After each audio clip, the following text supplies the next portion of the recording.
ಅದು ಅಂದರೆ ತುಂಬ ಕೆಟ್ಟ ಕರ್ಮಗಳು ಮಾಡ್ಕೊಂಡು ತುಂಬ ವಿಷ ಇಟ್ಕೊಂಡು ಬರೋದ್ರಲ್ಲ ಅಷ್ಟೊಂದು ಎನಿ ಟೈಮ್ ಮಾಡ್ತಿತ್ತಿಲ್ಲ. ಅಲ್ಲೇ ಬಾಲ್ ಹಾಕ್ಸ್ಬಿಡೋರು. ಯಾತಕ್ಕೆ ಬರೋಕ್ಕೆ ಕೇಳಿದಾರೆ ನಿಮಗೆ, ಯಾರು ಬರೋಕ್ಕೆ ಕೇಳಿದ್ದು? ತಕ್ಷಣ ಇದು ಅನ್ನಿಸ್ತಂತೆ, ಓಹೋ ಗುರುಗಳು ಇದಕ್ಕೆ ಹೇಳಿದ್ದಾರೆ ಅಂದ್ಬಿಟ್ಟು ಇಡೀ ಇನ್ನೆಲ್ಲ ಕೊಟ್ಬಿಟ್ಟು ಕೈ ಮುಗಿದು ಬಾಮ್ಮ.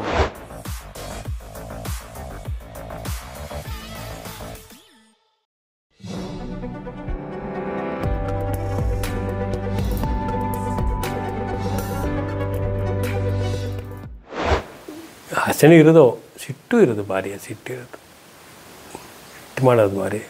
ಅವ್ರಿಗೆ ಯಾರು ಆಗ್ಲೋದಾರೋ ತುಂಬ ಇದಂದರೆ ಅಲ್ಲೇ ಬಾಲ್ ಹಾಕ್ಸ್ಬಿಡೋರು. ಅದು ಅಂದರೆ ತುಂಬ ಕೆಟ್ಟ ಕರ್ಮಗಳು ಮಾಡ್ಕೊಂಡು ತುಂಬ ವಿಷ ಇಟ್ಕೊಂಡು ಬರೋದ್ರಲ್ಲ ಅಷ್ಟೊಂದು ಎನಿ ಟೈಮ್ ಮಾಡ್ತಿತ್ತಿಲ್ಲ. ಅಲ್ಲೇ ಬಾಲ್ ಹಾಕ್ಸ್ಬಿಡೋರು. ನಮ್ಮ ಗುರುಬಂಧುಗಳು ಪ್ರಸನ್ನ ಅಂತ ಅವ್ರದ್ದು ಹೇಳಿದ ಕಥೆ ಇದು. ಅವರು ಅಲ್ಲೇ, ಅವರು ಅಣ್ಣ ತಮ್ಮ ವಿದ್ಯಾಧೀಶರು ಅವರೆಲ್ಲ ಅಲ್ಲೇ ಇರೋ ಗುರುನಾಥನ ಮೇಲೆ ತುಂಬ ಸೇವೆ ಮಾಡಿದ್ದಾರೆ. ಅವರು 6 ತಿಂಗಳು 1 ವರ್ಷಗಟ್ಟಲೆ ಅಲ್ಲೇ ಇರೋ ಜೊತೆಯಲ್ಲಿ. ನಮಗಿಂತ ಅನುಭವ ಜಾಸ್ತಿ ಅವ್ರಿಗೆ. ಅವರು ಪ್ರಸನ್ನ ನಂಗೆ ಕೆಲವೊಂದು ಹೇಳಿದ ಕಥೆನ ಹೇಳಿದರು. ಒಂದಿನ ಸಂಜೆ ತುಂಬ ಹೆಂಗಸುಗಳು ಸೌಂದರ್ಯ ಎಲ್ಲ ಹೇಳ್ತಾ ಕೂತಿರೋ ಒಂದು 20-30 ಜನ, ಬೇರೆ ಜನ ಇದ್ದರು. ಪ್ರಸನ್ನ ಗುರುನಾಥರ ಬೆನ್ನು ಹೊತ್ತಾ ಇದ್ದ. ಪ್ರಸನ್ನಂಗೆ ಕರೆದಂತೆ, ಪ್ರಸನ್ನ ಯಾರೋ ಬರ್ತೀಯ, ನಮ್ಗೆ ಆಗ್ಲೋದನು, ಬಾಲ್ ಹಾಕಯ್ಯ ಅಂತಂದು. ಇವನು ಬಾಲ್ ಹಾಕೋಕೆ ಹೋಗುವೆ ಪ್ರಸನ್ನ ಅವ್ರಿಗೆ. ಅವ್ನು ಹುಡುಗ 28 ವರ್ಷದ ಹುಡುಗ ಬಾಲ್ ತೆಕ್ಕೊಂಡು ಹೊಡಿಗೆ ಬಂದೇ ಬಿಟ್ಟನಂತೆ. ಗುರುನಾಥರು ಅಲ್ಲಿ ತಗೊಂಡು ನಕ್ಕೊಂಡು ಸುಮಾರು ರಾಂಗ್ ಆಗಿಬಿಟ್ರಂತೆ. ಏಕ್ತಮ್ಮ ಯಾತಕ್ಕೆ ಬರೋಕ್ಕೆ ಕೇಳಿದಾರೆ ನಿಮಗೆ, ಯಾರು ಬರೋಕ್ಕೆ ಕೇಳಿದ್ದು? ಅವನು ಏನೂ ಮಾತಾಡಲಿಲ್ವಂತೆ. ಪ್ರಸನ್ನ ಕತ್ತಿರ ದೂಕ, ಇವನ್ನ ಕತ್ತಿರ ದೂಕ ಅಂತೀಯಾರಂತೆ. ಪ್ರಸನ್ನಂಗೆ ಹೋಗಕ್ಕೆ ಮನಸ್ಸಿಲ್ಲ. ಆಮೇಲೆ ಸೀದಾ ಬಂದು ಕಾಲಿಗೆ ನಮಸ್ಕಾರ ಮಾಡಿಬಿಟ್ಟ. ಗುರುನಾಥ ಬೆನ್ನಿಗೆ ಹೊಡೆದೇ ಬಿಟ್ರಂತೆ ಜೋರಾಗಿ.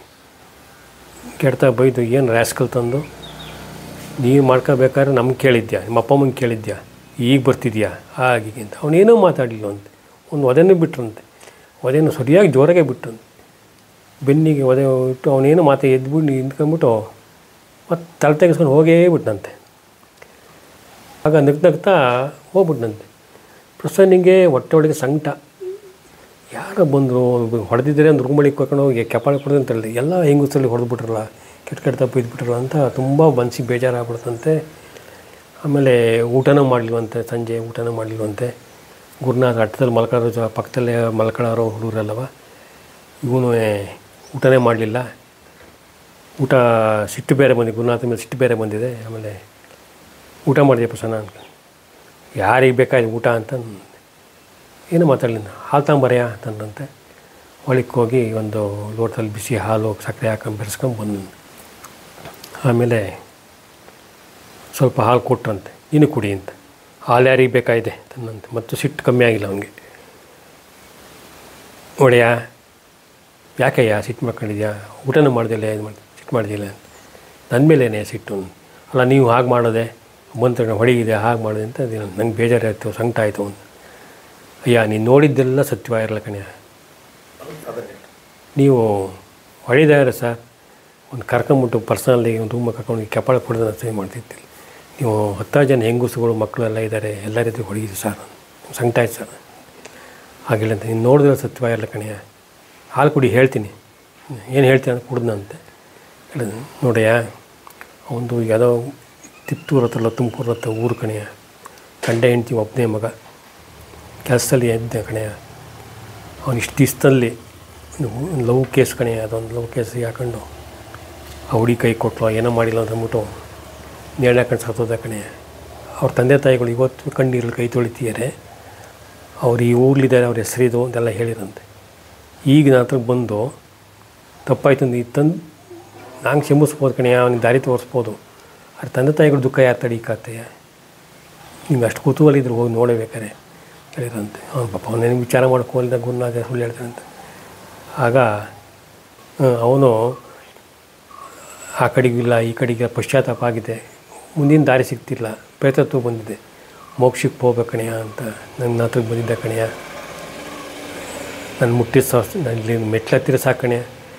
ನನಗೆ ಸ್ಪರ್ಶ ಆದ ತಕ್ಷಣ ಅವ್ನು ಬಿಡುಗಡೆ ಆಗೋದು ಕಣೆ, ಅವ್ನು ಬಿಡುಗಡೆ ಆಗುತ್ತೆ. ಆದರೆ ತಂದೆ ತಾಯಿ ದುಃಖ ತಡೀಕಾರತ್ತೆ, ಅವರೇ ತಡ್ಕೋಬೇಕು ಅಷ್ಟೇ ಅಂತ ನೋಡಿದ್ದೆಲ್ಲ ಸತ್ಯವಲ್ಲ ಕಣೆಯ ಕಣ್ಣಿಂದು. ಇಲ್ಲಿ ಬೇರೆ ಬೇರೆ ಥರದ್ದು ನಡೀತಾ ಇರುತ್ತೆ, ನೀವು ಅನುಭವಿಸ್ತಾ ಹೋಗ್ತಿರ್ಬೇಕಷ್ಟೇ. ಇದು ಇನ್ಸಿಡೆಂಟ್ಸ್ ಅವ್ರ ಪ್ರಸನ್ನ ಅವ್ರು ಹೇಳಿದ್ದು ನನಗೆ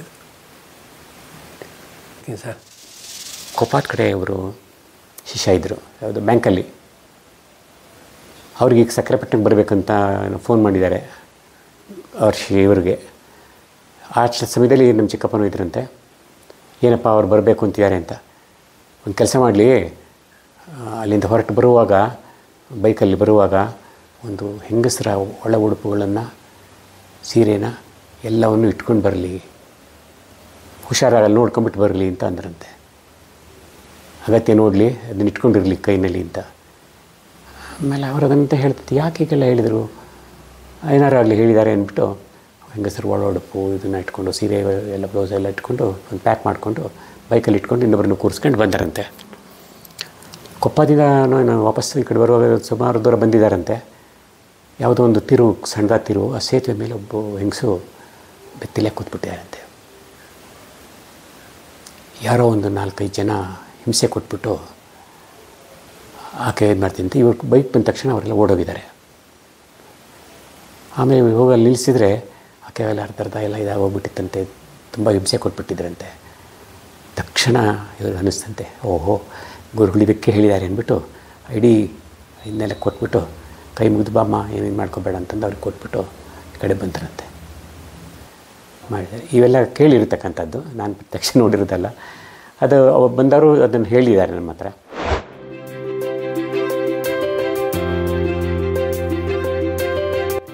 ದಯಮಾಡಿ ಲೈಕ್ ಮಾಡಿ, ಶೇರ್ ಮಾಡಿ, ಸಬ್ಸ್ಕ್ರೈಬ್ ಮಾಡಿ, ಮರೆಯದೆ ಬೆಲ್ ಬಟನ್ ಒತ್ತಿ.